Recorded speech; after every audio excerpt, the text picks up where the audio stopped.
네, 안녕하십니까. 자, SK바이오팜. 야, 축하드립니다. 먼저 제가 얼마 전에 영상을 남겼었는데 저도 관심 있게 그냥 지켜만 보고 있었습니다. 저도 좀 내려오면 제가 이제 원하는 자리라는 게 있거든요. 사실 지금 그러니까 제가 그때 처음 영상을 만들었을 때 그 당시에도 관심을 가졌었던 위치입니다. 그래서 영상을 만들게 된 것인데 역시 제게 아니었던 것 같습니다. 네, 이것은 우리 선생님들 종목이고 우리 선생님들께서 수익을 챙기는 그런 종목이 아닌가 싶습니다. 사실 저게 이게 제약바이오 관련 종목이 아니다라고 하면 저도 뭐 추천을 드리겠지만 제약바이오 같은 경우에는 이 추천이 좀 어렵습니다. 이게 등락폭이 크기 때문에 대응이 돼야 되기 때문에 그래서 제가 저 같은 경우는 이제 장중에 이제 대응이 되다 보니까 매매를 해 보려고 저도 좀 이렇게 좀 지켜보고 있었는데 역시 제 종목이 아니었던 것 같습니다. 지금 SK바이오팜 일본 원호약품에 자 5,800억 규모의 내전증 이 신약 기술 수출을 하겠다라고 이렇게 기사가 나와 있습니다.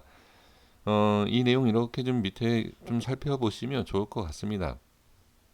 뭐 이런 내용 일단 이 큰 주제, 이 제목이 타이틀이 가장 중요합니다. 이 내용이 뭐 자세하게 안다라고 해서 이 내용 가지고 주가가 뭐 어떻게 올라간다, 그런 건 없습니다.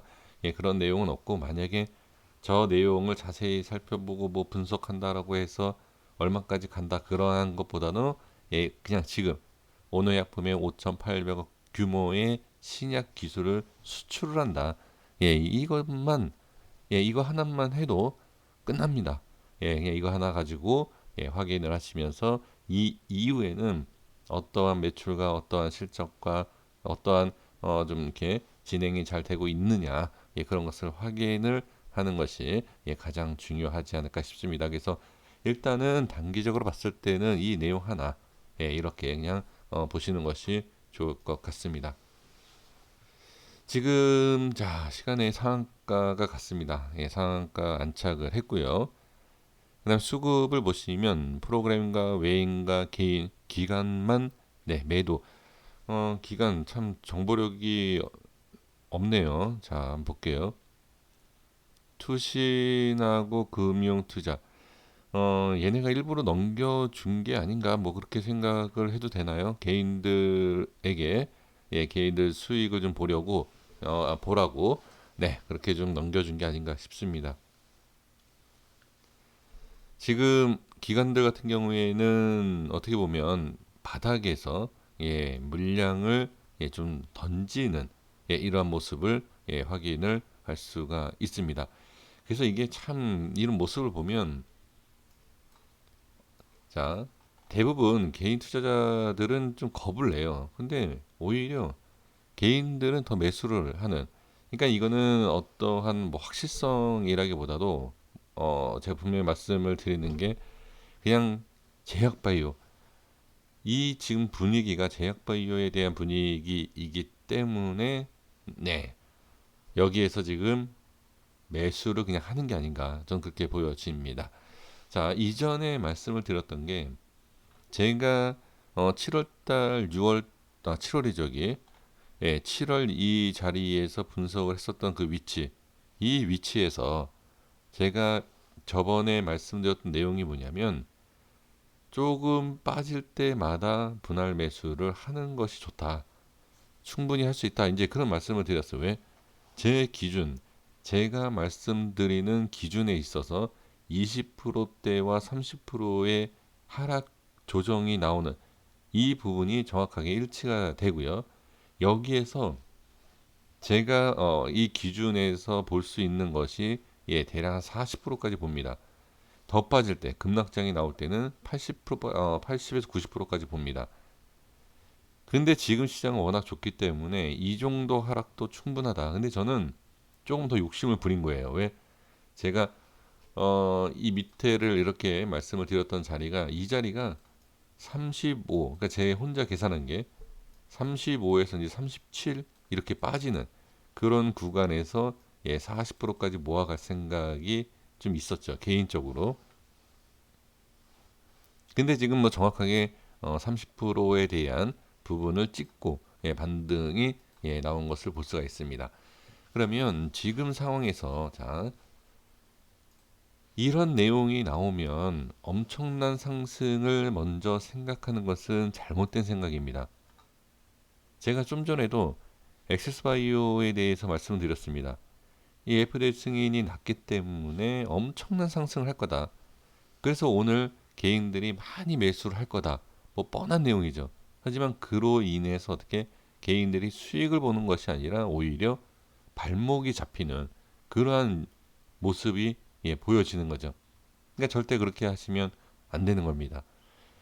지금도 마찬가지예요. 지금도 개인들이 많이 조금 전에도 말씀을 드린 것처럼 수급, 개인 수급이 상당히 강했고 거기에서 잘 모아 가셨습니다. 그럼 여기에서는 매도도 잘 하셔야 돼요. 저도 매도를 어디에서 해야 된다라는 것을 제가 알겠습니까? 절대 알 수가 없습니다. 그러니까 매도의 위치를 미리 안다라는 것은 상당히 어렵습니다. 그래서 이 물량과 그 비중에 따라서 대응은 돼요. 만약에 제가 어떤 종목을 자, 금액으로 따지지 않고 수량으로 따지겠습니다. 10주를 갖고 있을 수가 있고 50주를 갖고 있을 수 있지 않습니까? 여기 있어서 비중에 따라서 대응이 다르다. 어떤 얘기냐 하면 올라가면 여기가 저항이기 때문에 2주 아니면 10주면 많지 않기 때문에 5주씩 끊어서 올라갈 때마다 이렇게 물론 30만 원, 40만 원 생각하시는 분들은 이런 데서는 매도를 안 하시겠죠. 올라가면 다행이지만 빠지면 좀 그렇지 않습니까? 그러니까 그거는 뭐 각자 판단을 해 주시는 내용이고요. 그래서 10주일 경우에는 이렇게 5대 5 이런 식으로 대응을 합니다. 근데 이제 50주면도 얘기가 다르죠. 올라가는 구간에서 어떻게 10주, 10주, 10주, 10주, 10주 이런 식으로 끊어가면서 대응을 저는 합니다. 이게 좀 오래됐어요. 습관이 돼가지고. 그래서 많이 올라가게 되면 남들에 비해서 수익이 적습니다. 그 남들이라는 건 누구죠? 정확하게 고점에서 판 사람. 근데 이제 장점은 뭐냐면 이러한 부분에 있어서 자, 올라갔다가 매도 못하고 빠지는 상황에서는 어떻게 이게 더 상당히 좋죠. 자, 그러면 제가 이 말씀을 드리는 것이 짧은 상승밖에 못 올라간다. 그러니까 짧은 상승만이 나올 수 있는 거냐? 지금 네가 얘기하는 즉슨 상당히 그냥 짧은 상승만 나오고 끝난다. 지금 그거 아니냐? 그렇죠? 그러니까 저는 장기적으로 봤을 때는 자, 확인이 필요하죠. 상승 안착 돌파. 상승 안착 돌파. 이게 나와야지만 30만 원 이상을 바라볼 수가 있는 거 아닙니까? 그 전에는 모릅니다. 그러면 이 내용 가지고 상한가, 상한가, 상한가 계속 갈 수 있을까요? 못 간다가 아닙니다. 가는 모습, 그게 확인이 되면 당연히 홀딩을 하죠.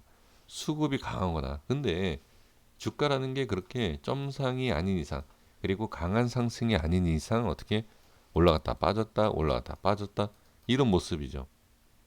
그래서 올라갔다 빠졌다 올라가기만 하면 상관이 없지만 이렇게 하다가 나중에 또 다시 쭉 빠지고 나중에 다시 올릴 수 있어요. 이런 모습이 나올 수 있기 때문에 분할로 대응하는 것도 좋다. 매수도 마찬가지입니다. 좀 전에 뭐 제가 말씀드렸고 전에도 말씀드렸던 내용이 뭐냐면 여기서 모아간다. 조금만 빠질 때마다 이렇게 이 말씀을 드리지 않았습니까? 똑같아요. 그래서 지금 이러한 뉴스가 나오고 이런 기사가 나왔을 때 그러니까 이런 호재가 나왔을 때 변동성에 대한 부분이 클 것이고 상승과 하락에 대한 변동성이 클 때 이런 방법을 사용하셔도 저는 좋지 않을까 싶어서 말씀을 드려봅니다. 자, 그러면 지금 여기 현재 구간에서 자, 이런 내용이 나왔고 시간 외에 상한가가 나온 상태입니다. 자, 시간 외에 지금 상한가가 나온 가격대가 얼마냐면 16만 2천 원이에요. 16만 2천 원이면 이 위에 여기입니다. 자, 시간 외의 상한가이기 때문에 크진 않죠, 일단. 근데 이게 끝은 아니겠죠. 그러면 이제 여기에 있어서 이제 어떤 식으로 어떻게 자 봐야 되느냐? 저는 하락할 때의 위치라는 게 있지 않습니까? 그 위치 그대로 저는 올라갈 때 대응을 합니다. 그러면 이 자리에서 여기가 상한가 좀 못 미치는 자리예요. 이 자리가. 그런 상한가를 안착을 하면 당연히 매도할 필요가 없죠. 그건 당연한 거 아닙니까? 그죠? 그러면 이 자리가 어디다? 1차 매도다. 근데 제가 좀 전에 뭐라고 말씀드렸죠?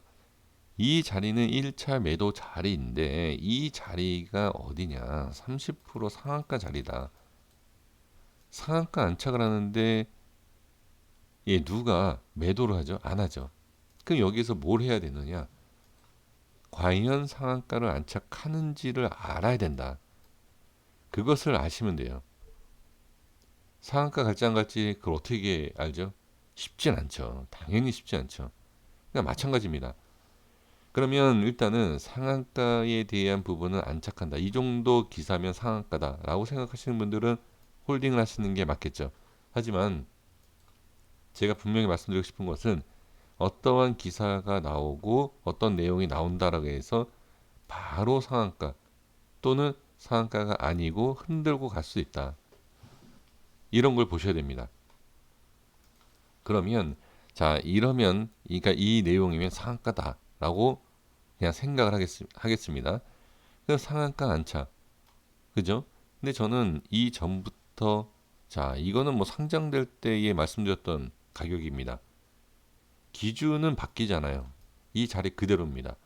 그러면 상한가 안착이면 자 상한가 이후에 15, 자, 좀 얘기가 다르죠. 퍼센테이지가 좀 다르죠. 여기선 또 얘기가 좀 다릅니다. 좀 차이가 있긴 하지만 45%에서 50%에서는 그래도 1차 매수, 그러니까 매도를 해야 되지 않을까 싶습니다. 저는 그렇게 봐요. 그러니까 이 자리를 보는 거죠. 그러니까 다시 말씀을 드리면 상한가 안착일 경우에 대한 내용을 말씀드리는 겁니다. 자, 상한가가 나오지 못하고 한번 쭉 빠질 수 있어요. 올라갔다가. 그러면 빠지는 과정에서 다시 안착 이후에 이렇게도 갈 수 있다. 그러니까 이거는 저도 뭐라고 말씀드릴 수가 없습니다. 왜? 수급을 그 움직이는 것을 봐야 되기 때문에 지금 뭐라고 말씀드릴 수는 없습니다. 다만 이 자리와 이 자리는 강한 저항이고 그 다음에 분할 매도가 들어가야 되는 자리는 분명하다. 그러니까 제 개인적으로요. 아까도 말씀드렸지만 30, 40 이제 시작이다. 여기를 찍기 위한 상승이 이제 시작이다라고 하시는 분들은 그냥 홀딩 하시면 됩니다. 이거는 제 개인적인 의견일 뿐입니다. 자, 여기까지 하겠습니다. 구독과 좋아요 부탁드리겠습니다. 감사합니다.